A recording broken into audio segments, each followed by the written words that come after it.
Devi Gaurav Nivasisha Sunyavadi Pashtatara Satanile Jai Sri Krishna Chaitanya Prabhu Nityananda Shri Advaita Gadadhar Shiva Sadi Gaura Bhaktavinda Hare Krishna Krishna Krishna Hare Hare Hare Ram Ram Ram Hare Hare. Excuse me.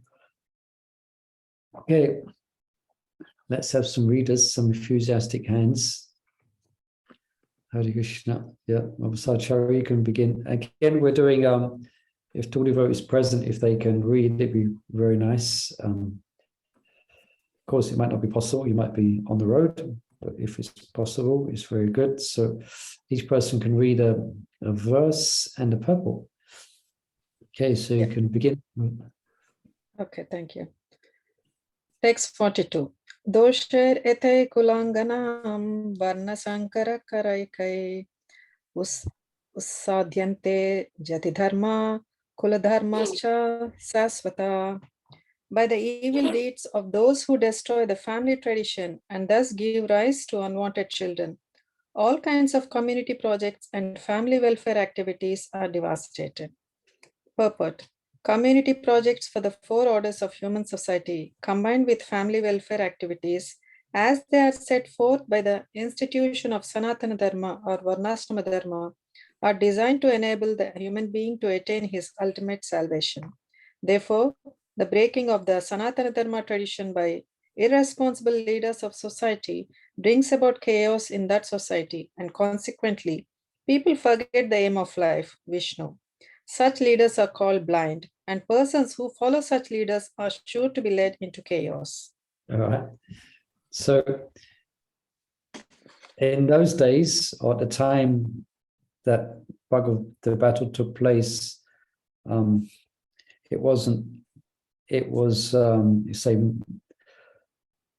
society was more clearly defined, very much more clearly defined than what it is now. So these things would have made a marked difference and be noticeable in society, because almost all the children were born according to religious principles. Yeah, so therefore they will have a certain God-fearing disposition and being naturally well-behaved by their nature. Yeah, but in this day and age, everything's gone to hell. It doesn't exist today. So there is basically, it's very rare if anyone is born according to some Vedic rituals of samskara. So that's why there's so much crime. That's why there's so much chaos. That's why there's so much addiction, so much mental problems, because of a lack of following Dharma. So, but in the time of the battle, Kurukshetra, it would have been noticed if a child was born who was irreligious. Everyone in the village would take note. Yeah, it would be a talk of the town. Yeah, everyone would take note. Even some places in India now that maybe still there in some rural villages, you know. So you get the idea. So here it's more clear. Lines were more clearly defined. So therefore, Arjuna sees this as being, in one sense, he's speaking from worldly dharma, and what he's saying is actually correct. Yeah, with unwanted children, then they're going to be irresponsible. Yeah, and ultimately, all the welfare activities will ultimately be devastated. Of course, there's still welfare activities going on now, but the welfare activities going on now are just desperation, trying to fill up and desperately trying to block up all the holes of degradation. Yeah, they're desperately trying to fix something that's already broken. That's what welfare activities are now. Yeah. Anyway, Hare Krishna. If there are any comments on that, this social comment. Okay, so Mavalavanga Latika, if you like, you can read text 43. Thank you. 43. Utsana Kuladhar manam manusyanam janardana narakeniyatam vaso bhavatiti anusrama. O Krishna, maintainer of the people, I have heard by disciplic succession that those whose family traditions are destroyed dwell always in hell. Purport. Arjuna bases his argument not on his own personal experience, but on what he has heard from the authorities. That is the way of receiving real knowledge. One cannot reach the real point of factual knowledge without being helped by the right person who is already established in that knowledge. There is a system in the Varnashram institution by which, before death, one has to undergo the process of atonement for his sinful activities. One who is always engaged in sinful activities must utilize the process of atonement called prayaschita. Without doing so, one will surely be transferred to hellish planets to undergo miserable lives as the result of sinful activities. Okay. You've heard the word of prayaschita before? Yeah. Yes. Prayaschita. It's mentioned in the Bhagavatam. Sukadeva Goswami, after he hears, Maharaj Parikshit, after he hears Sukadeva Goswami explain about adverse fruitive activities in the third canto, I think there, where basically adverse fruitive activities is adharmic or horrible works. Yeah, so people go to hell for such things. So Maharaj Parikshit was very concerned. He was very compassionate, being a Vaishnava. And he asked a question, how can persons not go to hell? How could they not go there? Yeah. So Sukadeva Goswami gave him a wrong answer to test Maharaj Parikshit. Yeah. And the answer he gave him was prayaschita. Anyone know that part of the Bhagavatam? Yeah. Yeah. He said prayaschita, and he said, well, it's like an elephant bathing. Yeah. And he comes out and he rolls in the dirt again. So the root of the sinful propensity is not being rooted out. Yeah, you got it. Kechit Kevala Bhakta. Yeah, the verse comes up there. Very nice verse. Because then Sukadeva Goswami then explains about Gyan, developing knowledge. But it's said, but as described, the development of knowledge is not enough. Because even sometimes someone in knowledge, but the root desire to commit sin is still within the heart. So it's compared to a forest fire which burns all the shrubbery, but under the surface, the seeds are all there. So in due course of time, they will sprout again. So that's compared to the process of Gyan. And then Sukadeva Goswami speaks about the principle of pure devotional service. Kejit Kevala Bhakta Vasudeva Parayanaha Agamta Vachik Karshnena Niraham Eva Bhaskaraha. That only by pure devotional service can the seed or the desire to commit sin be pulled out. So it's a very interesting part of the Srimad Bhagavatam. And anyone, could we give like a contemporary example of prayaschita in a Catholic church? Anyone know that? That's when you go to confession and they give you they say 3 Our Fathers and 2 Hail Marys. Yeah, that's it. Something Yeah. Do you know St. Patrick's Church, which is just on Soho Square, that big church? If anyone's interested, confession is on a Sunday for half an hour between 11 and 11:30. You can go and confess that you ate the Mahaprasad. You stole the Mahaprasad. But actually, I did a little, well, I don't know much, but I did a little study on this, a little research. I thought it was interesting. Anyone, you've heard of Martin Luther King? Yeah. Not the civil rights Martin Luther King, but the original Martin Luther King. The one who broke away from the church. He was the first man. Yeah, He's the first Protestant. Yeah. Yeah. Still, you have the Catholics and the Protestants are a breakaway from the establishment of the church and the authority of the Pope.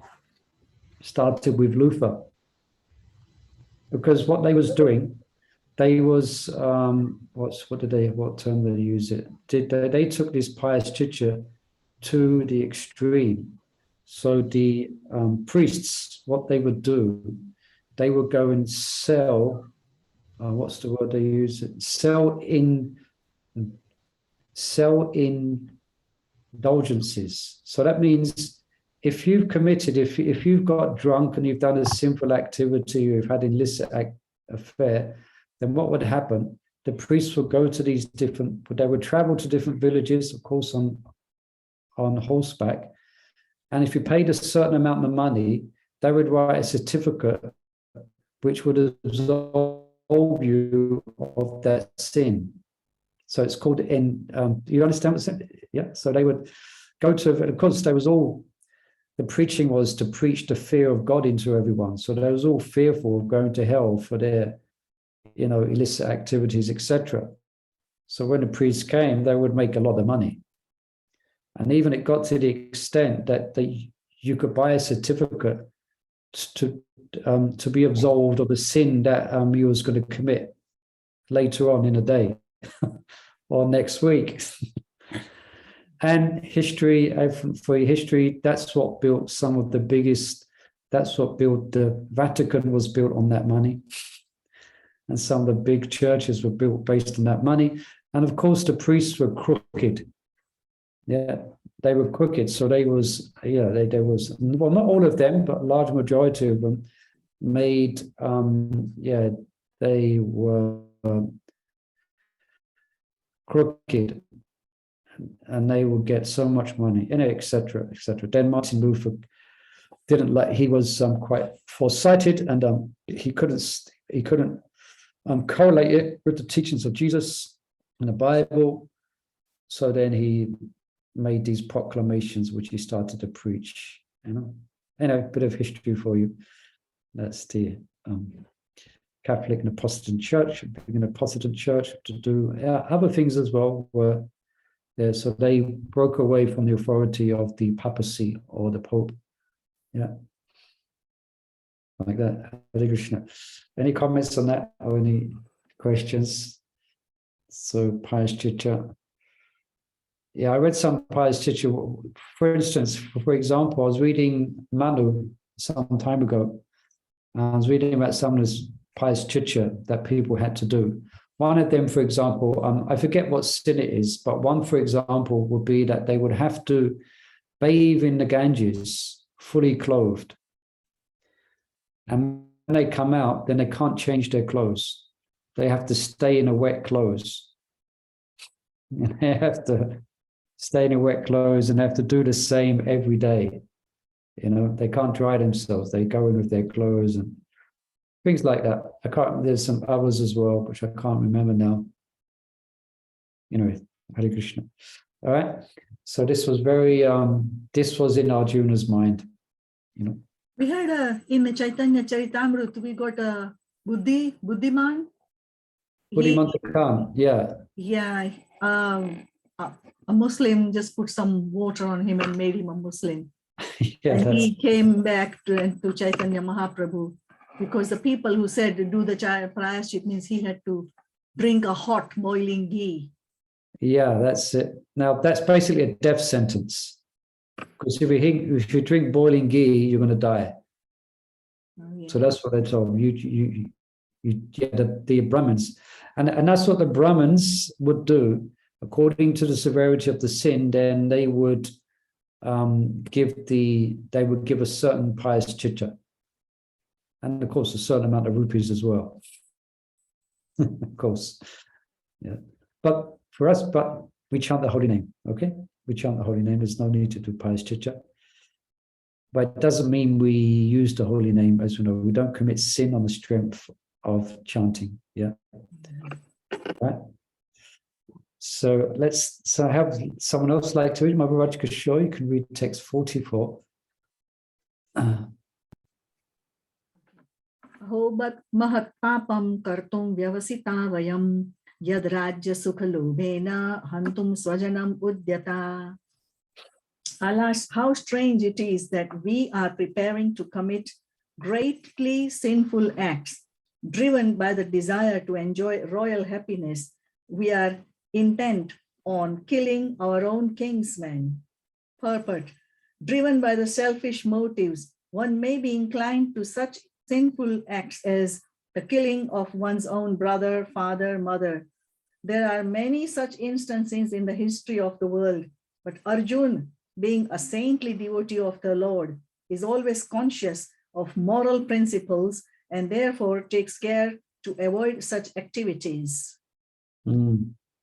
Okay, so at this point, it's snowballing for Arjuna. You know what snowballing means? You know, where it picks up pace. You know, if you're when we was young, when it used to snow, we used to like to find a hill and you make a snowball, and it gets to a certain size, you like roll it down, and it gets bigger and bigger and bigger. Called snowballing. So his mind has completely gone in this direction. So he's thinking that. So he's thinking of this. He's thinking of that. Now he's contemplating this. That just so I can be happy, just so we can sit, so we can occupy the throne, we're going to kill our own family. We're going to kill our own brothers, as mentioned in the Bible, brothers, father, or mother, or perhaps not mother, there's no mothers there, but, you know, so Arjuna, you see, he's just now, and it's like that, isn't it? Everyone who experienced that is once you go in a negative frame of mind, you can really go down there. You can really think of so many reasons why you've been mistreated or it's wrong.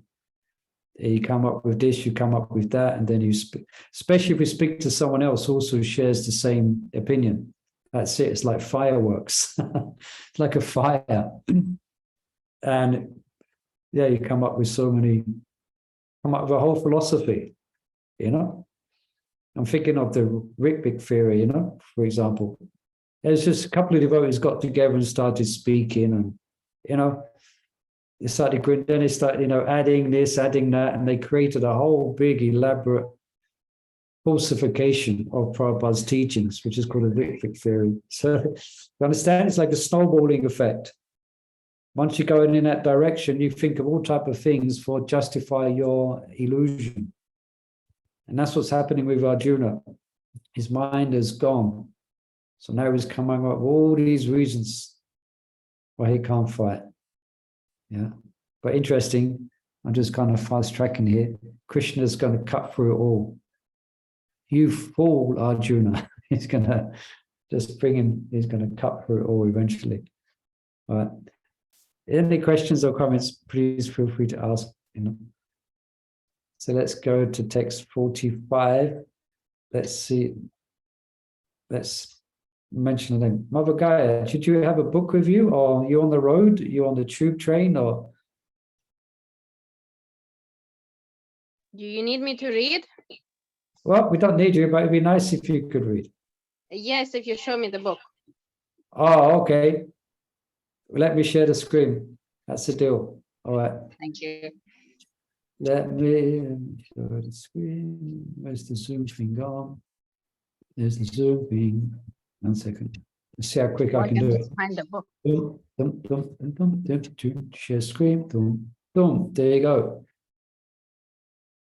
Okay, 1 second. I'm zooming in. Okay. Yadi mama pratikaram ashastram shastrapanaya dhartarashtrarane hanyus tanmekshemataram bhavet. Okay. Better for me if the sons of Dhritarashtra, weapons in hand, were to kill me unarmed and unresisting on the battlefield. Sorry, it's very small. Okay. It is the custom, according to Kshatriya fighting principles, that an unarmed and unwilling foe should not be attacked. Arjuna, however, decided that even if attacked by the enemy in such an awkward position, he would not fight. He did not consider how much the other party was bent upon fighting. All these symptoms are due to soft-heartedness, resulting from his being a great devotee of the Lord. Okay. So this has got quite extreme now. He's ready to die. Better we be killed. Better we die, unresisting, than commit these sinful activities. Yeah. So let's just, why we got the page here, this is the Surrender Unto Me. You see this here? This is Burujan's wonderful book. So let's just go in there and see what he mentions. Again, just before we go there, these symptoms, this is a sign that he's a saintly person. He's thinking like this, yeah. Duryodhana is not thinking like this. Duryodhana is not in any way thinking like Arjuna. He's not in any way considering the consequences of killing persons, because no doubt Duryodhana, of course, he's got family members on the side of the Pandavas, etc., their cousins, but he's not thinking like this. But Arjuna is thinking like this. Yeah. So let's see what's Surrender Unto Me. Okay, let's just read this here. If Arjuna does not fight, he will become bereft of his occupation and left to beg for his sustenance. Begging, however, is unthinkable for a Kshatriya. The following incident illustrates this element of a Kshatriya spirit. After Bhima met Hanuman, he continued seeking fragrant 1,000-petaled lotuses to present to, it should be Draupadi, isn't it? Draupadi, it should be Draupadi. Finally, he arrived at the lake filled with those lotuses and entered the water. This was Kuvera's lake, and Bhima did not have permission to enter.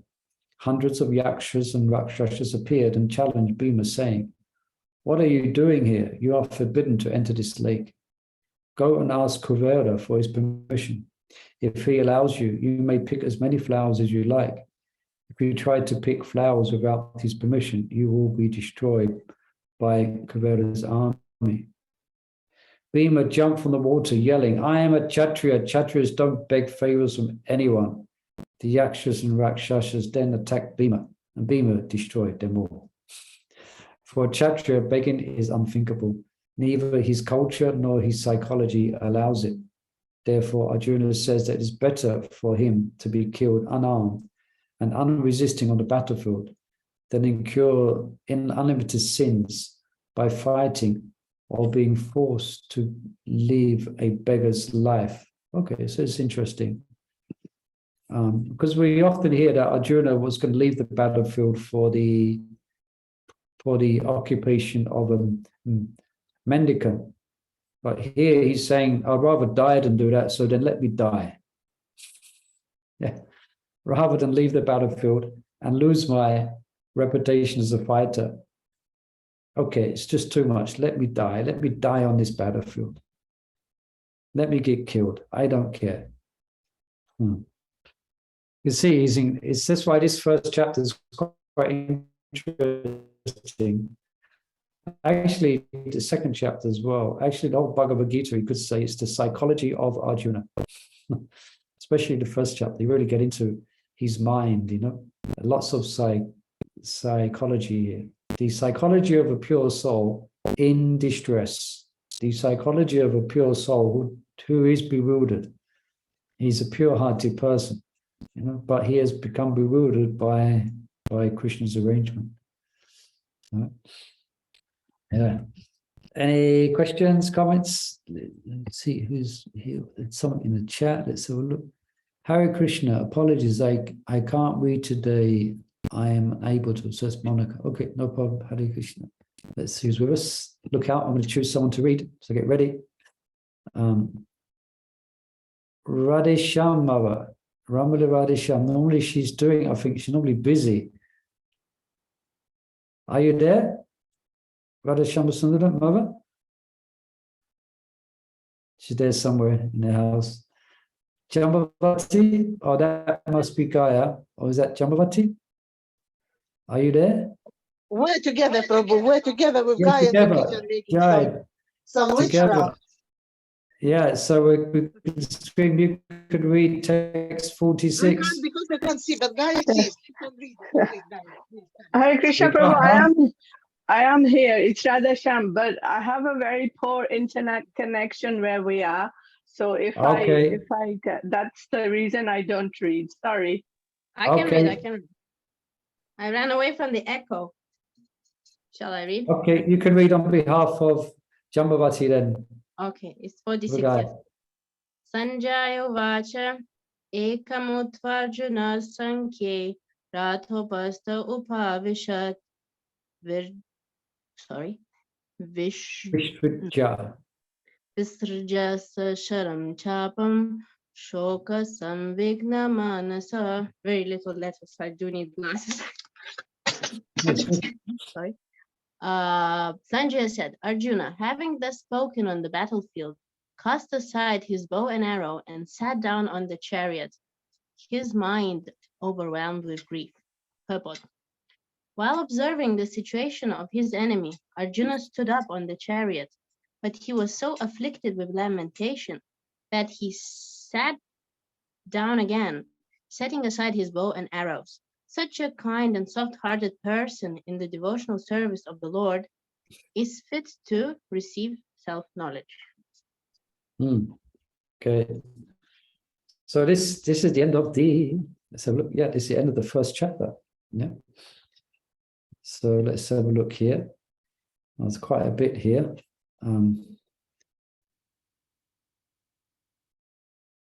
Oh, this is quite an interesting story. This. Shall we read this story? You want to go through this? It's a nice story. It's kind of illustrates a very significant point, again, about the Kshatriya's vows and dharma. Okay, yeah, because Arjuna had vowed that anyone who tells him to put down his bow, he killed him. It's a fierce, boastful vow of a Kshatriya. You know, Kshatriyas are like that. They can be a bit boastful. Even Arjuna is a devotee, but he's a Kshatriya. So Arjuna vowed to kill anyone who even suggested he put down his bow. An incident later tested that vow. During the battle, Karna defeated and severely injured Yudhisthira. Karna then taunted Yudhisthira, saying, "You are not even a Kshatriya. You should learn how to fight. See how easily I've defeated you. I'm not even going to bother to kill you." Wow, those words are like pain in the heart of a Kshatriya. Yeah, they're so insignificant. What's the point of killing you? When Arjuna heard of Yudhisthira's injury, he immediately left the battlefield and went to Yudhisthira's tent. Upon hearing that Arjuna had left the battlefield, Yudhisthira concluded that Arjuna, avenging his honor, had already killed Karna and had now come to inform him. But it wasn't true. Arjuna had left the battlefield only out of concern for Yudhisthira's injury. As soon as Yudhisthira saw Arjuna, he asked, "Have you killed Karna and avenged me?" Arjuna replied, "No, I did not kill Karna. I only came to see how badly you were hurt." Yudhisthira was furious. He said, "You have left the battlefield without even killing Karna, you coward.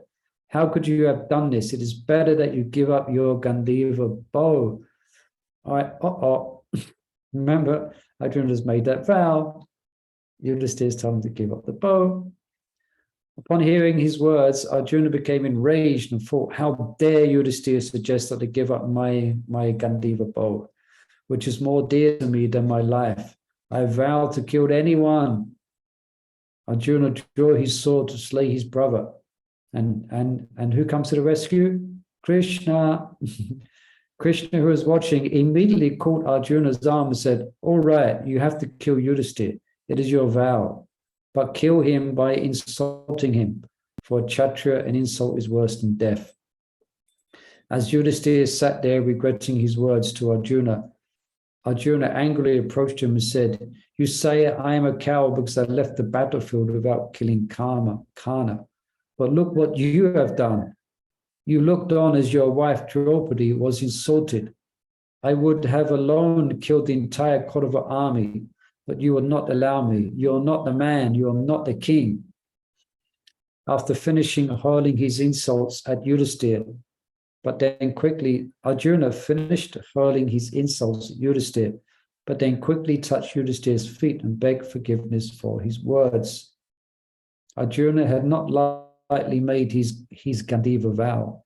Therefore, it is significant that Arjuna, the great son of Pandu, and Indra himself cast aside his bow and sat down on the chariot, his mind overwhelmed with grief. We can only imagine how disturbed Arjuna must have been about the disaster awaiting him and the entire world. Okay, so nice story, isn't it? This is in the midst of the battle. It's interesting. These are all pure devotees, so sometimes, and of course they're Kshatriyas, so sometimes there are quite some fiery disagreements.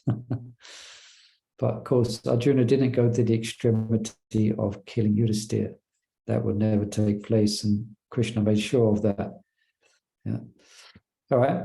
So, ready for the second chapter? Nice to hear the first chapter, isn't it? Lots of wonderful points we covered about Arjuna. I mentioned different reasons that Arjuna has given for not fighting. So far, Krishna has not spoken. That's correct, isn't it? Is that correct? Yeah. I don't think Krishna's spoken yet. So, yeah. He So spoke. here, I think he did speak. Yeah. Yes, he said He did. here he brought the chariot in front of Oh, yeah, Krishna yeah.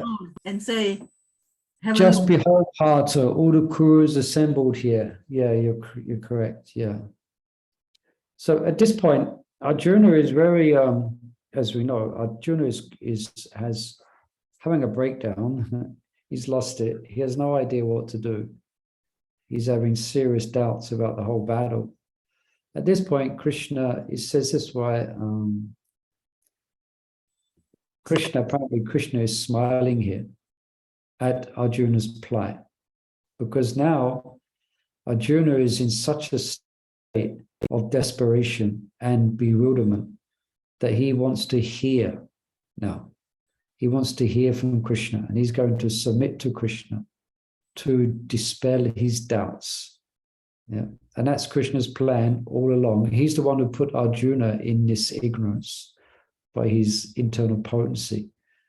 And now the opportunity will come for Krishna to speak the sacred words of Bhagavad Gita. Yeah. And bring Arjuna to his right sense of mind. Yeah. All right, let's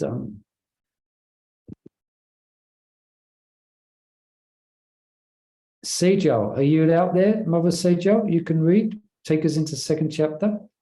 We haven't heard you read for some time. Perhaps you might not have been with us. Hare Krishna, Prabhu. Yes, certainly. Hare Krishna, Mother Sejal. Yes. So I read from this because I haven't got the book on me at the moment. Okay, so good. I shared the screen then. It's here. Yeah. You can keep it up. No problem. Hare Okay, Krishna. Okay, Hare Krishna. So Sanjaya Uvacha Tam Tatha Kripaya Vistram Ashru Purna Kulekshanam Vishidantam Idam Vakyam Uvacha Madhusudana. Sanjaya said, seeing Arjun full of compassion, his mind depressed, his eyes full of tears, Madhusudana, Krishna spoke the following words. Material compassion, lamentation, and tears are all signs of ignorance of the real self. Compassion for the eternal soul is self-realization. The word Madhusudana is significant in this verse. Lord Krishna killed the demon Madhu, and now Arjun wanted Krishna to kill the demon of misunderstanding that had overtaken him in the discharge of his duty. No one knows where compassion should be applied. Compassion for the dress of a drowning man is senseless. Similarly, a man fallen in the ocean of nescience cannot be saved simply by rescuing his outward dress, his material body. One who does not know this and laments for the outward dress is called a Shudra, or one who laments unnecessarily. Arjun was a Kshatriya, and this conduct was not expected from him. Lord Krishna, however, can dissipate the lamentation of the ignorant man, and for this purpose, the Bhagavad Gita was sung by him. The chapter instructs us in self-realization by an analytical study of the material body and the spirit soul, as explained by the Supreme Authority, Lord Shri Krishna. This realization is possible when one works without attachment to fruitive results and is situated in the fixed conception of real self, surrender unto me. Okay, that's thank you. Thank you. So this chapter is contents of the Gita summarized. So Prabhupada mentions at the end that this chapter instructs in self-realization by analytical study, but also this chapter covers many other points as well, karma yoga, etc., working with a spirit of detachment, being equipoised in happiness and distress as well. And upon hearing this from Krishna, Arjuna wants to understand more, and he wants and he describes Krishna's what he describes as equivocal words, and he wants further clarification. For example, Krishna speaks to Arjuna about being equipoised, about being detached. So Arjuna thinks he's speaking about renunciation and going to the forest. But then at the same time, Krishna is telling Arjuna to fight. So Arjuna thinks this is contradictory words here. This is equivocal instructions. You're telling me to do one thing, and you seem to be indicating doing another thing. Okay, you're telling me to be peaceful, and you're telling me to fight. It doesn't make sense, Krishna. So then Krishna would go on to explain more. Yeah. And yeah, let's have a look on surrender unto me. But any other immediate questions or comments here? Yeah, I don't know when I've only seen it a couple of times, but it's a play that devotees would do on Harinam, like a public, like a skit on the street, to illustrate the point of being just being concerned for the outward dress and not the soul. So what they do, there's a big crowd of people watching a Harinam, and one devotee wails his arms in the air and makes out he's drowning. Help, help, help, I'm drowning in the ocean, help, help. Of course, all the crowd watches, Then another devotee, goes as if he's swimming over, and he grabs hold of the devotee who's drowning, and he wrestles his coat off. And then he comes to the back to the crowd with the coat, but he leaves the devotee drowning. Help, help. So it kind of illustrates the compassion for the outward dress, is, who describe this? Man, yeah. We should be able to, we should be able to balance our lamentation for the passing of loved ones and come to terms with it and eventually accept it by understanding that the soul is eternal. Yeah. So Arjuna is lamenting like a Sudra here.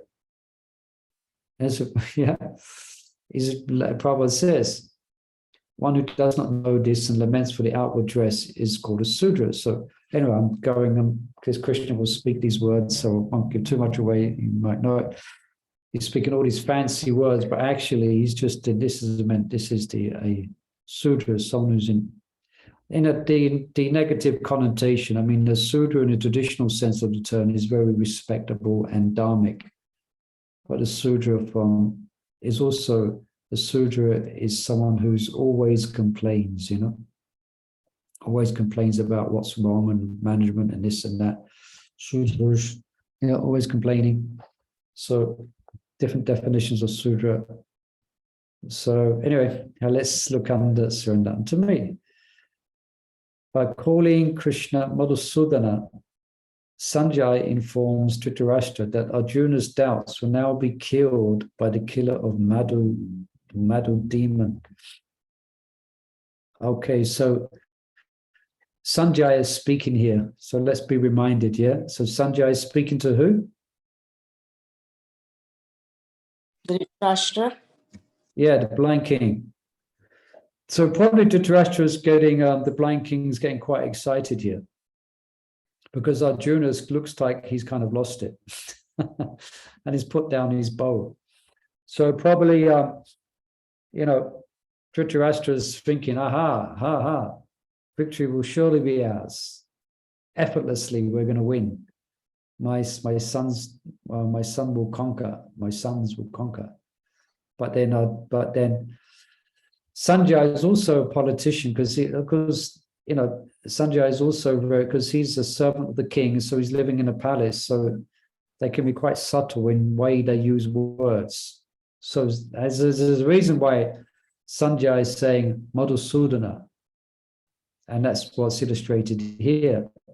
So here, let's read it. Sanjay informs Dhritarashtra that Arjuna's doubts will now be killed by the killer of Madhu demon. So Krishna killed the demon Madhu. So don't get too excited, Dhritarashtra, because Krishna's going to dissipate the doubts of Arjuna. Yeah, Prabhupada explains the word Madhusudana is significant in this verse. Lord Krishna killed the demon Madhu, and now Arjuna wanted Krishna to kill the demon of misunderstanding that had overtaken him in his discharge of duty. Yes, so here we hear. Dhritarashtra was happy to hear of Arjuna's mood of renunciation. He was probably well chuffed. Yeah. Now his sons could be victorious. Sanjay's words, however, dispel Dhritarashtra's happiness. Yeah. Very exciting, isn't it? The unfolding of this, or the Bhagavad Gita. Okay, let's have someone like to read. Someone who hasn't, let me look down the list. Anupama, are you there with us? Can you hear? Yes, Prabhu, I'm Hare Krishna. Hare Krishna, you can read text 2, second chapter, 4th. Okay. Shri Bhagwan Uvacha. Oh, sorry, go on. Do we have to read that, or? You don't have to, but it's nice. That's what we're doing at the moment. I think devotees are doing it. The Bhagavad Gita verses are generally easier. Yeah. Okay. Shri Bhagwan Uvacha Kutas Eva Krishna Idam Visamritam Parasitam Anande Jushtam Ashvaryakam Aristikaram Arjuna. The Supreme Personality of Godhead said, "My dear Arjuna, how have these impurities come upon you? They are not at all befitting a man who knows the value of life. They lead not to higher planets, but to infamy." Krishna and the Supreme Personality of Godhead are identical. Therefore, Lord Krishna is referred to as Bhagwan throughout the Gita. Bhagwan is the ultimate in the absolute truth. Absolute truth is realized in 3 phases of understanding, namely Brahman, or the impersonal or pervasive spirit, Paramatma, or the localized aspect of the Supreme within the heart of all living entities, and Bhagwan, or the Supreme Personality of Godhead, Lord Krishna. In the Srimad Bhagavatam 1-11, the conception of the Absolute Truth is explained thus. The Absolute Truth is realized in 3 phases of understanding by the knower of the Absolute Truth, and all of them are identical. Such phases of the Absolute Truth are expressed as Brahman, Paramatma, and Bhagwan. These 3 divine aspects can be explained by the example of the sun, which also has 3 different aspects, namely the sunshine, the sun surface, and the sun planet itself. One who studies the sunshine only is the preliminary student. One who understands the sun's surface is further advanced, and one who can enter into the sun planet is the highest. Ordinary students who are satisfied by simply understanding the sunshine, its uniform pervasiveness, and the glaring effulgence of its impersonal nature, may be compared to those who can realize only the Brahman feature of the Absolute Truth. The student who is advanced still further can know the sun disk, which is compared to knowledge of the Paramatma feature of the Absolute Truth. And the student who can enter into the heart of the sun planet is compared to those who realize the personal features of the Supreme Absolute Truth.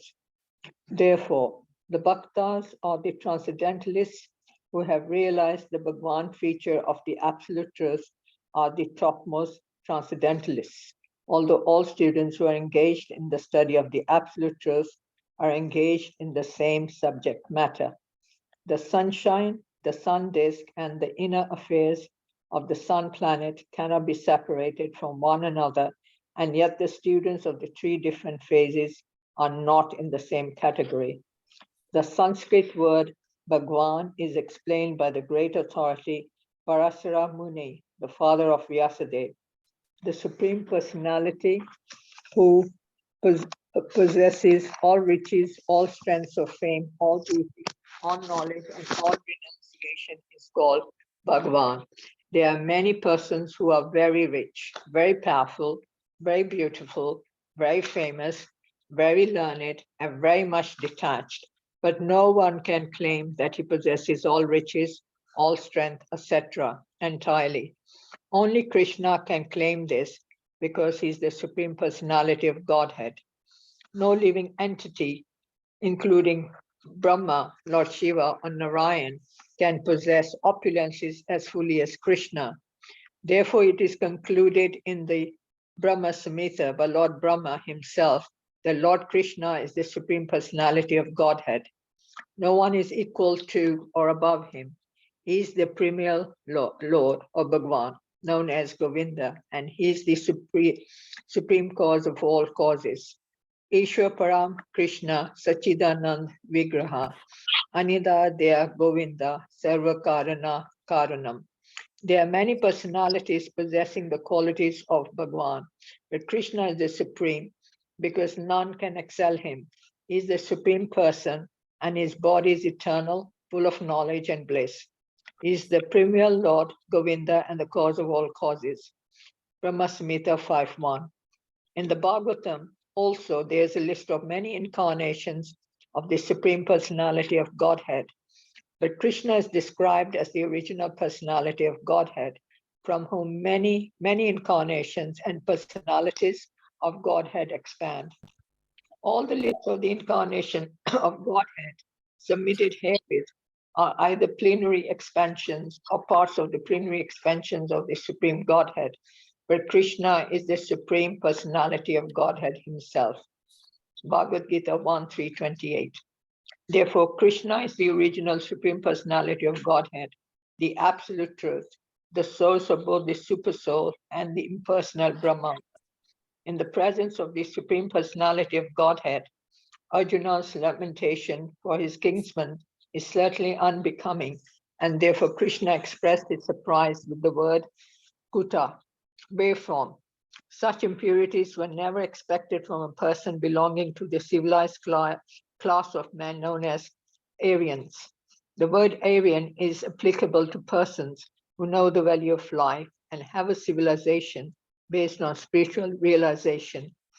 Persons who are led by the material conception of life do not know that the aim of life is realization of the absolute truth, Vishnu or Bhagwan, and these are captivated by the external features of the material world, and therefore they do not know what liberation is. Persons who have no knowledge of liberation from material bondage are called non-Aryans. Although Arjuna was a Kshatriya, he was deviating from his prescribed duties by declining to fight. This sect of cowardice is described as befitting the non-Aryans.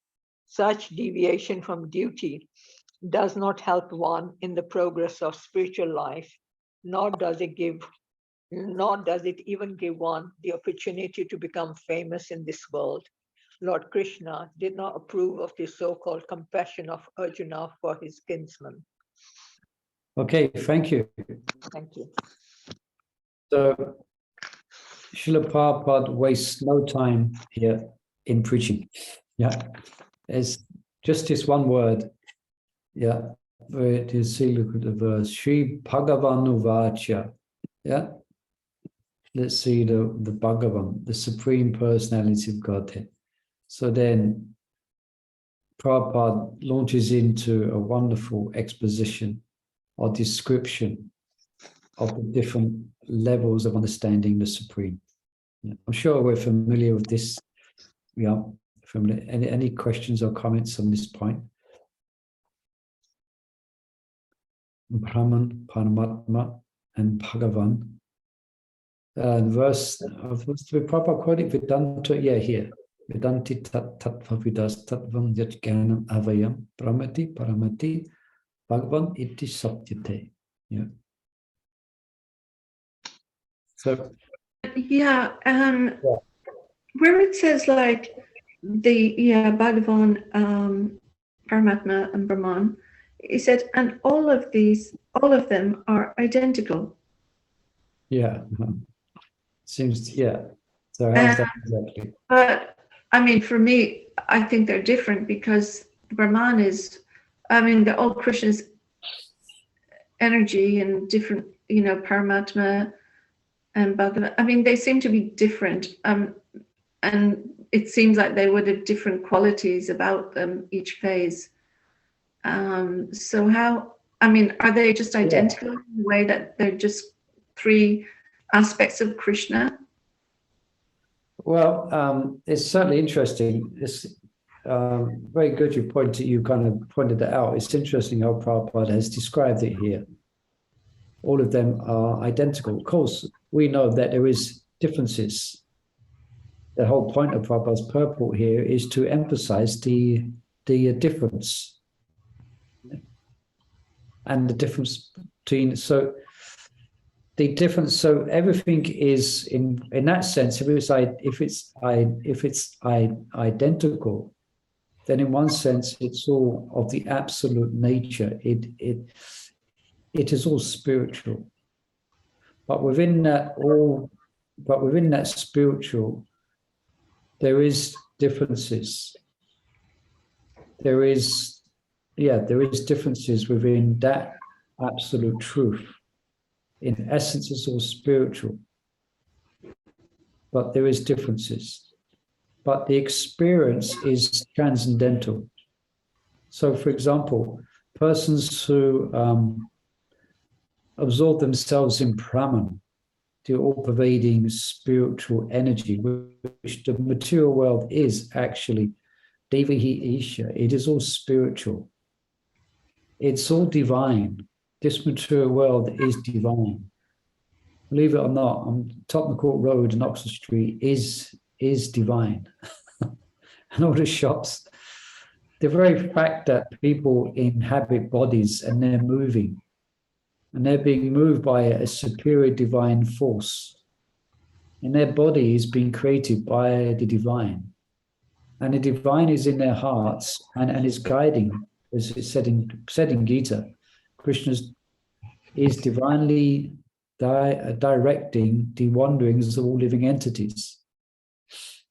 So I've been meditating on this a little bit because on my travels, because we're traveling on trains, so we've been going many great big stations, Rome and Paris to Nord, and big stations, international stations to different European destinations. And you go to these stations, there's masses of people walking in every direction, hundreds of thousands of people moving, all traveling here and there. So often I reflect on this point that, Krishna is directing the wanderings.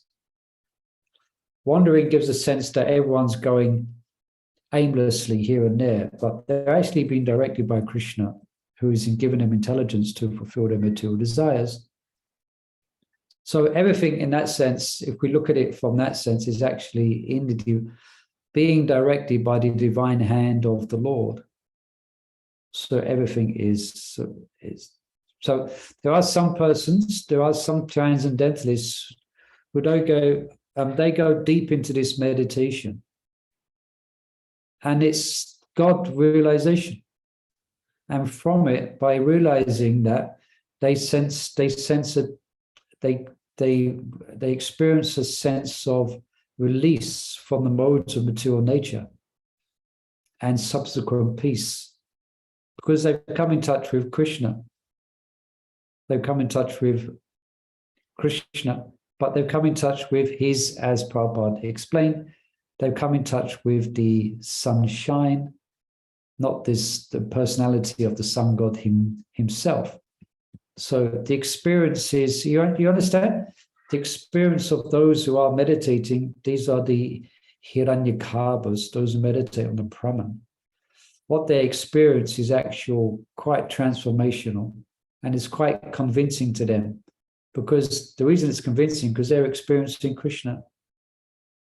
But they're experiencing just the reflection, just the rays of Krishna. Yeah. And then further still, that is an even more, you could say, profound realization to actually comprehend the spirit or the super soul or the guide that sits within the heart, to actually come in contact with the Lord within the heart. And that takes severe austerities and penances and meditation. And then, and Brahman realization and Paramatma realization does not compare to Krishna realization. You can imagine it. To actually interact in a loving exchange with Krishna himself far outweighs the bliss of Brahman and Paramatma realization. So all of them are identical, but within that oneness, there is distinction. You understand? So there is distinction. So in that sense, Prabhupada is explaining, using the word identical. But for further study and understanding, that we understand, because they are expressed in a different way. You see here, Prabhupada says identical, and then he gives different terms of this identical. So he then describes identical as being Brahman. He then describes identical as being Paramatma. Then he describes identical as being Bhagavan. So he's giving further clarification, further insight. If you look more closely, you're going to see there's differences. Yeah, so that's some thoughts on that. It's interesting, the words that Prabhupada uses. Now it's just 7 o'clock. It's a long purple, but let me just look into here. And we can finish here by reading this from Burijan. Krishna tells Arjuna that his many good arguments are ananyajishtam, not befitting an Aryan. Arjuna's impurities will not lead him to Svagaloka, Aishvagyam, and will only cause him infamy, Akiti Karam. In other words, Arjuna will become infamous in the present, and then at death he will not be awarded residence in the higher planets. Therefore, Krishna does not approve of Arjuna's compassion. Okay, so we become infamous. Infamous persons is like Adolf Hitler. He's famous, but he's infamous for his activities. So Krishna is speaking quite harshly to Arjuna. Ananyajishtam, you're speaking words not befitting a civilized person. Yeah. Hare Krishna. We'll go on. Yeah. Okay. Thank you, everyone. That's our second session of Bhagavad Gita this week. And tomorrow, which book are we reading tomorrow? I forget. Quick, tell me. Brihad Bhagavatam. Brihad Bhagavatam. How could I forget that? Yes, Brihad Bhagavatam Gita. Yeah, we're hearing about Krishna how he's been tricked by Brahma, and he's coming to his senses, and he realizes what has happened. Anyway, let's get into that tomorrow. Okay. So thank you everyone for joining us, and join us tomorrow if you can. If one of you can join us, we're reading a Brihad Bhagavatam Gita, and we'll pick up next week Bhagavad Gita Tuesday with chapter 2, text 3. Okay, Srila Prabhupada Ki Jai. Hare Krishna. Hare Krishna. Hare Krishna. Hare Krishna. Hare Krishna.